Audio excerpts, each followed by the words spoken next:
Hi, welcome. I'm Hilke from Nurture Our Nature Counselling, and I'm a holistic counselor and wellness coach. And I see a lot of parents of neurodivergent kids and a lot of parents in neurodivergent families.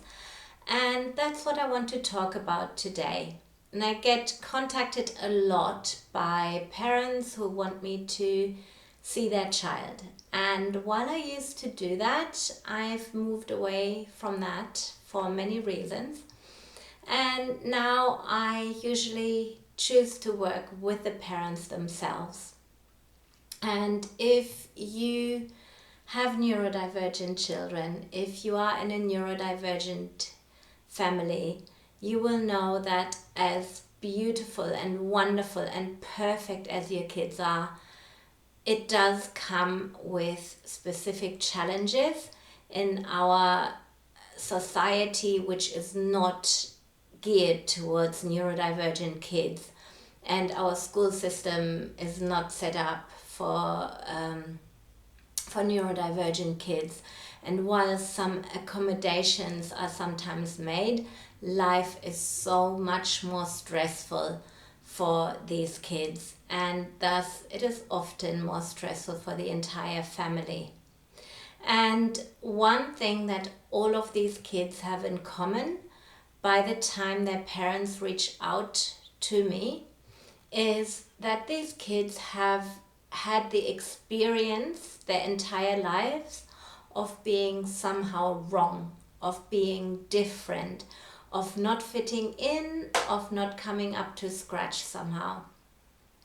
And by the time that parents reach out to me, often their kids have had a diagnosis, and that, as you might know, is a long and hard way, an expensive and tedious process. And the kid might already have seen a child psychologist, they might go to speech therapy, they might go to a social group, they might have been kicked off a football team or two, and they will have had friendship differences, they might be seeing an occupational therapist, and things still aren't working well, and so the parents reach out to me.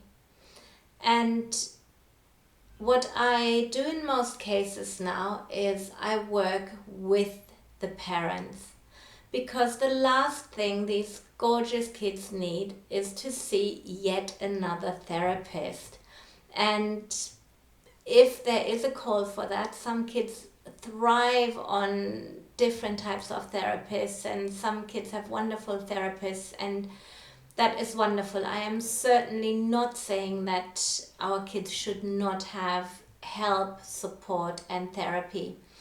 But when these kids come into the home from their day at school, from their day at therapy, maybe they do have an organized activity after school, they are usually exhausted. And the feedback that they are getting in many tiny ways all day long, every day, from teachers, from peers, from other adults, just from their own observations, is that they are not up to scratch. They are not fitting in properly. And even if it's not being said to them, they know that they are the only one going to speech therapy after school when the other kids are going to, I don't know, footy or something. And very often as parents, we think that we're doing everything we can. We're taking the kids to therapy. We are advocating to the best of our abilities. And I just want to disclose here, I do have 3 wonderful, now grown young adult neurodivergent kids myself, and I have been on this roller coaster, and I'm not saying it's always been easy. But what I do now with the parents who contact me is I talk to the parents, and number one, they also need support. They are also the ones standing in the playground and listening to all the other parents, to the parents with the neurotypical kids, to the parents of the children who are getting the gold star and the acknowledgement at assembly or whatever, the kids who do have hobbies. And that can be a lonely place, and you don't always know how to connect with others who are in the same situation. You might not know people who are in the same situation. So that is a really good point to start with, to support the parent, to not make them feel that they are alone. But even more importantly, in my experience, it's not just about supporting the carer, it is about allowing the carer, the parent, to support their own child. So if a child goes to occupational therapy once a fortnight or once a week, what about all those other weeks, other hours in the week? So the parents will then maybe give the child exercises to do or work with them. They might practice what they've learned in speech therapy. But what's really, really important is the relationship between the parent and their neurodivergent child. And I don't care whether the parent is neurodivergent themselves or not. I do think neurodivergent parents who are aware of their own neurodivergence have a much better chance of getting it right, whereas someone who, like me, had no experience of the neurodivergent world in our society, had to start from scratch and sort of parent from the outside in. And what I do now with my gorgeous parents who come to see me is we talk about how they can create a family environment that fosters trust, and how they can trust their kids, trust the relationship that they are building, and from which they can then empower their kids to go into the world, so that these kids have one place where they feel right, and that's the family, and that's their home. So my oldest child's second child psychologist, it's been a long road, said to me many years ago that when my child comes home from school, they should feel as if there's a big sign over the door and that says Autism Haven. So you are safe here. You can be you. You do not have to mask and go on and on until you melt down. We will catch you. We will be there for you.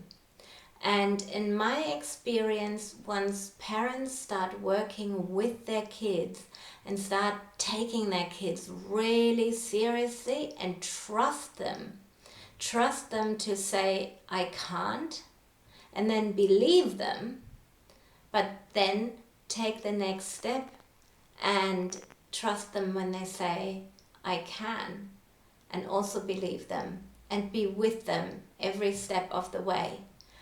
And that sort of also goes into this whole phenomenon of school can't.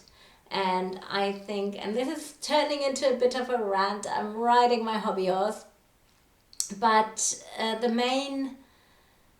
one of the factors with school can't is that the main approach our society takes is, how can we make it just that little bit more bearable so our kids can make themselves, or that we can force our kids successfully to go to school. Whereas I feel the approach should start somewhere completely different. Our kids should be in an environment that is safe, and we should believe them when they say that they are suffering. So that's really a whole different subject. But in a nutshell, the things that you as a parent can do for your child via your approach to raising them and your approach to creating a good, strong relationship with your child is worth its weight in gold. And that's where I see the big successes happen in families, and where I see families just being able to take a big collective breath and feel better. So I know this is not a straightforward subject, and it might cause a lot of people to disagree with me. I would love to hear from you, whether you do or not. If you do want to find out more about my approach, feel free to book a 15-minute chat or an appointment, and let me know why this approach might help in your family, or why it just wouldn't work. I would love to hear from you. And also, if you want to do me a huge favor, click like on this video or subscribe to my channel. That would be wonderful. Take care. Have a beautiful day. Bye.